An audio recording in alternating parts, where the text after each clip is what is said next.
सत्कर्म किसे कहते हैं? हमारे यहाँ 3 प्रकार के कर्म हैं, कर्म, अकर्म और विकर्म। तो कर्म का डिफिनीशन क्या है, परिभाषा क्या है? कर्म किसे कहते हैं? Correct action. जो करेक्ट एक्शन है वही कर्म है। अफॉरबिडेन एक्शन, बहुत सारी बातें हैं, कर्म उधर नहीं जाने की जरूरत है। लेकिन कर्म का सीधा अर्थ है जो सापेक्ष हो, अनुकूल हो। जैसे कोई किसी का पॉकेट मार रहा है, वो कर्म नहीं कर रहा है। कोई किसी का चप्पल जूता चुरा रहा है, वो कर्म नहीं कर रहा है। कोई किसी के घर में डकैती डाल रहा है, वो कर्म नहीं कर रहा है। चाकू डकैत के भी हाथ में है, चाकू डॉक्टर के भी हाथ में है। डकैत के चाकू से प्राण चला जाता है और डॉक्टर के चाकू से प्राण बच जाता है। जो करेक्ट एक्शन है उसी का नाम कर्म है। कर्म, अकर्म, विकर्म 3 की चर्चा गीता में हुई है।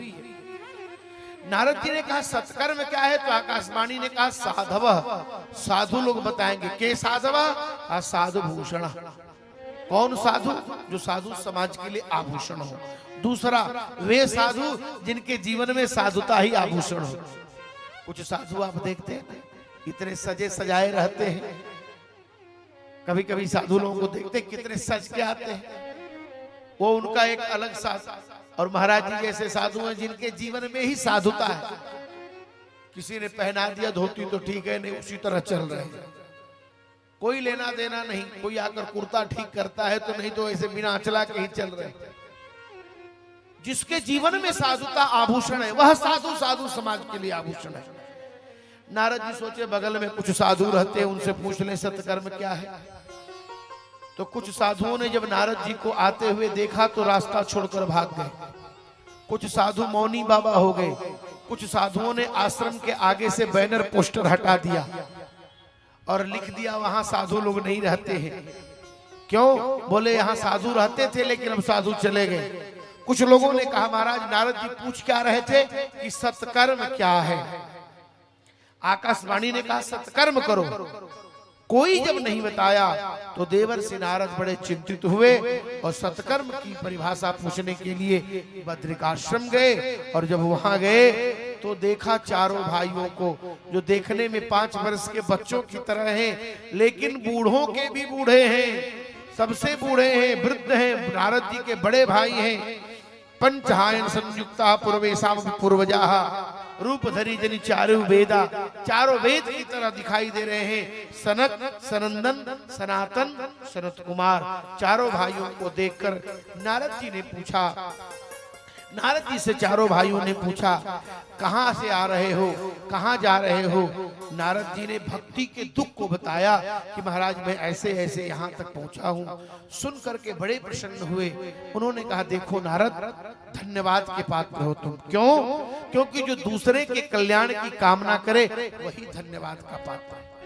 अपना कल्याण तो सब करता है, अपना पेट तो कुत्ता भी पाल लेता है। वो जीवन किस बात का जो दूसरे का कल्याण न कर सके। नारद जी ने कहा महाराज मुझे बहुत चिंता है। सनत कुमारों ने कहा मां चिंताम गुरुदेवर से। संत के शरण में आने के बाद भी चिंता की आवश्यकता नहीं रहती। लेकिन कब? जब जीवन का सर्वस्व संत के चरणों में समर्पित कर देंगे।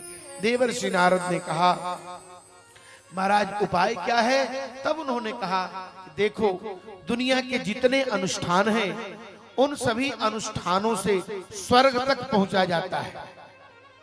जितने भी यज्ञ हैं, द्रव्य यज्ञ, तप यज्ञ, स्वाध्याय यज्ञ, ये सभी यज्ञ व्यक्ति को स्वर्ग तक पहुंचाते हैं। और स्वर्ग जाने के बाद क्या होता है? क्षीणे पुण्य मर्तलोकम विसंति। स्वर्ग आप जाएंगे, आपका जब तक डिपॉजिट रहेगा पुण्य तब तक तो स्वर्ग में रहेंगे। और जो ही आपका डिपॉजिट खत्म हुआ, जैसे पैसा है तो एटीएम कार्ड में आप जब एटीएम डालेंगे तो पैसा निकलता, और जब पैसा खाते से खत्म हो गया तो केवल कागज निकलता है बस, और कुछ निकलता ही नहीं। ठीक उसी प्रकार से पुण्य खत्म होगा तो क्षीणे पुण्य मर्तलोकम विशंति, मर्तलोक में भेज दिया जाता है। लेकिन श्रीमद् भागवत की कथा सुनने वाले को मृतलोक में नहीं आना पड़ता। तब कहाँ जाना पड़ता है? यद गत्वा न निवर्तन्ते तद्धाम परमं मम। भगवान के धाम पहुंच जाता है। बोले भागवत, भागवत में क्या रखा है महाराज?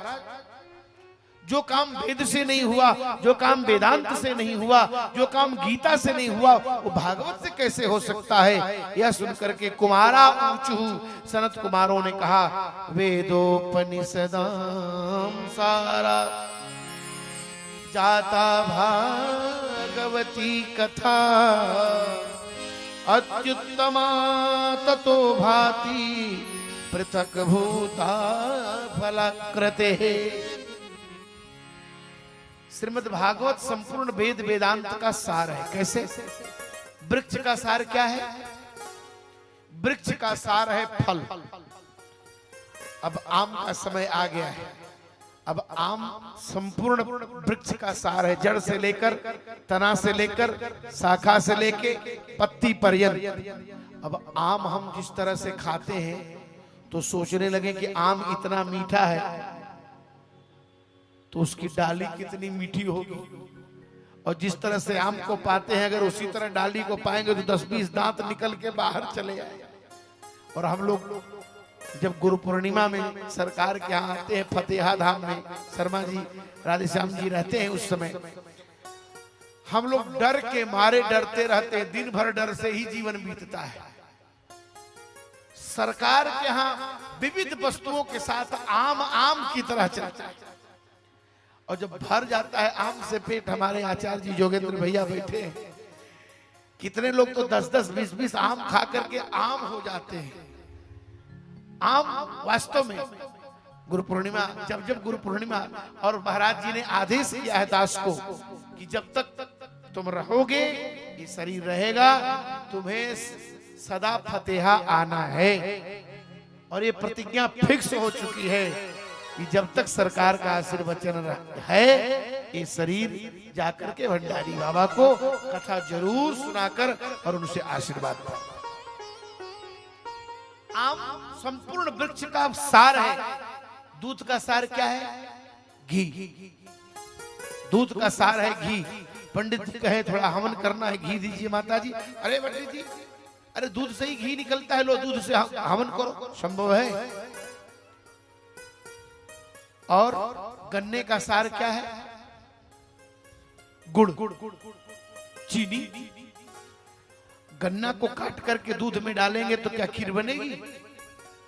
गन्ने को निचोड़कर रस, और रस से उसको गुड़ बनाएंगे तब उससे हम मिठाइयां तैयार करते हैं। ठीक उसी प्रकार से वेद वृक्ष है और श्रीमद् भागवत उसका फल है। वृक्ष का फल है सार, वृक्ष का सार है फल, अर्थात वेद का सार है भागवत, दूध का सार है घी, और गन्ने का सार है चीनी। इस प्रकार से नारद जी महाराज को दृष्टांत सुनाया, दिखाया। तब नारद जी बड़े प्रसन्न हुए।